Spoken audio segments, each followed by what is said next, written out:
Have you ever wondered who Mammon, the Prince of Hell, really is? This enigmatic figure has intrigued scholars and spiritual seekers for centuries, standing as a symbol of avarice and material wealth across multiple cultural and religious contexts. Mammon, who is often depicted as a prince of hell, is a figure deeply rooted in biblical and occult traditions. His name echoes through the ages, synonymous with the insatiable hunger for wealth and possessions. The name Mammon itself is derived from an Aramaic term meaning wealth, and it is this association that has cemented his identity as a symbol of greed. The origins of Mammon can be traced back to the texts of the New Testament, where he is first mentioned. He's noted in the Gospel of Matthew and Luke, where it's suggested that one cannot serve both God and Mammon, drawing a clear line between spiritual devotion and worldly desire. This early reference sets the stage for the moral and ethical debates surrounding Mammon, positioning him as an embodiment of the tension between spiritual and material values. In the centuries that followed, Mammon's image evolved and expanded, weaving into the fabric of various occult practices and beliefs. He was often invoked as a cautionary figure, a reminder of the dangers of unchecked greed and materialism. His persona was further solidified in the works of prominent authors such as Dante Alighieri and John Milton, who painted vivid pictures of Mammon as a formidable prince of hell, consumed by his lust for wealth. Though Mammon's identity is steeped in the allure of wealth and the perils of greed, there is much more to this enigmatic figure than meets the eye. His story is one of power, ambition, and the eternal human struggle between material wealth and spiritual fulfillment. So, are you ready to delve deeper into the enigma that is Mammon, the Prince of Hell, and unravel the layers of myth and history that surround him? Let's continue our journey into the depths of Mammon's story. How did Mammon become one of the 7 princes of hell? In the early days, Mammon was merely a term derived from the Aramaic mammona, which signified wealth or property. The concept of Mammon as an entity was non-existent, and the term was used to express the human fixation on material wealth. However, as religious texts evolved, so did the interpretation of Mammon. In the New Testament of the Bible, Mammon found mention of something that demanded human loyalty akin to a deity. This personification of wealth was seen as a rival to the devotion owed to God. Over time, the church began to associate Mammon with the deadly sin of greed, further cementing his negative connotations. The leap from an abstract concept to a demonic entity was not immediate. It was the works of medieval scholars and demonologists that gave Mammon a place in the infernal hierarchy.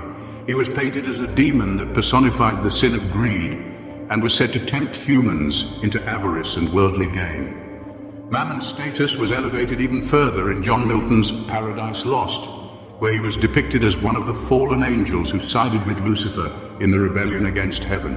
Here, Mammon was not just a demon, but a prince of hell in charge of its treasures and wealth. This portrayal resonated with readers, and Mammon's place as a prince of hell was solidified.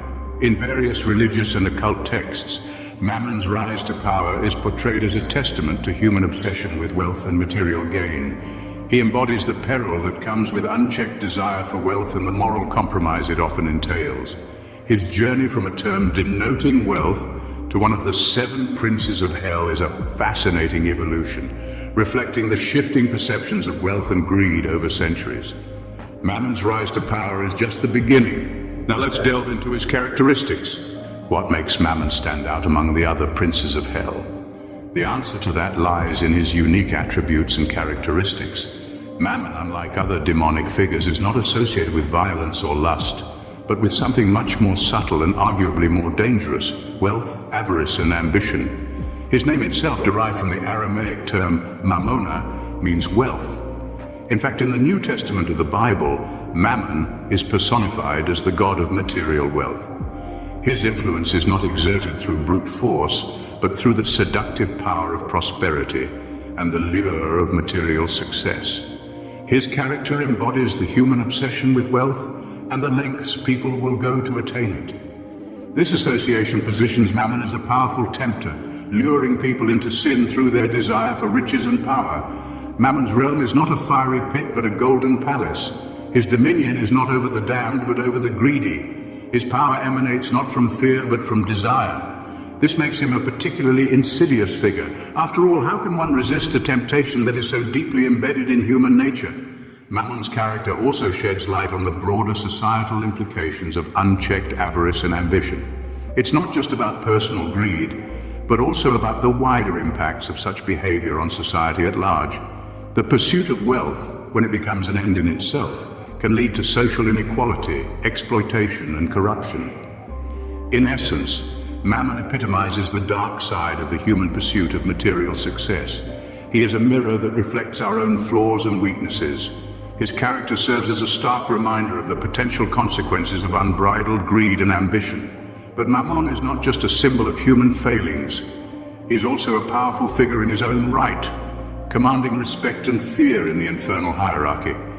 He is a testament to the power of desire and the lengths to which it can lead us astray.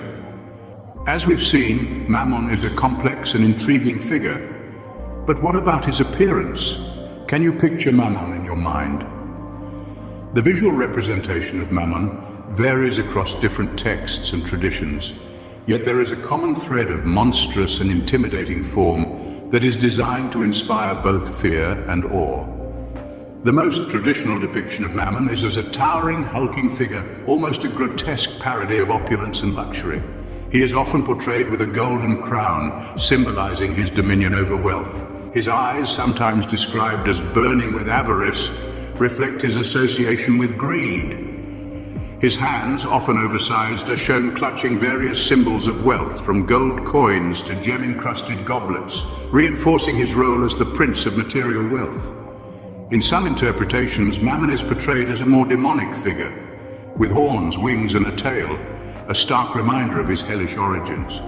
His skin is often depicted as a dark, almost burnt color, possibly reflecting the concept of dirty money or the moral corruption associated with excessive wealth. Then there are the more abstract portrayals of Mammon. In these, he is not a creature of flesh and bone, but rather an embodiment of greed itself. He is depicted as a swirling vortex of gold and jewels, a living manifestation of mankind's insatiable desire for material possessions. Some texts even describe Mammon as a shapeshifter, capable of altering his form to mirror the deepest desires of those who behold him. This ability not only speaks to his manipulative nature, but also serves as a metaphor for the shifting, elusive nature of wealth itself. Regardless of the variation in depiction, one thing remains constant. Mammon's appearance is always linked to his domain of wealth and greed. His form is not just a reflection of his character, but also a symbol of the destructive power of material obsession. Now that we've imagined Mammon's form, let's delve into his powers. What powers does Mammon hold as a prince of hell? This question has intrigued scholars, historians, and the curious-minded for centuries. As we delve into the various texts that describe Mammon's powers, we unearth a character who wields influence not through brute force, but through the sly promise of wealth and riches. Mammon's ability to tempt and corrupt is legendary. He is not just a figure who offers wealth, he embodies it. He is the personification of material wealth and greed. Mammon's power lies in his ability to exploit the deepest desires of mortals, to whisper sweet nothings of gold and silver into their ears, and to lead them down a path of avarice.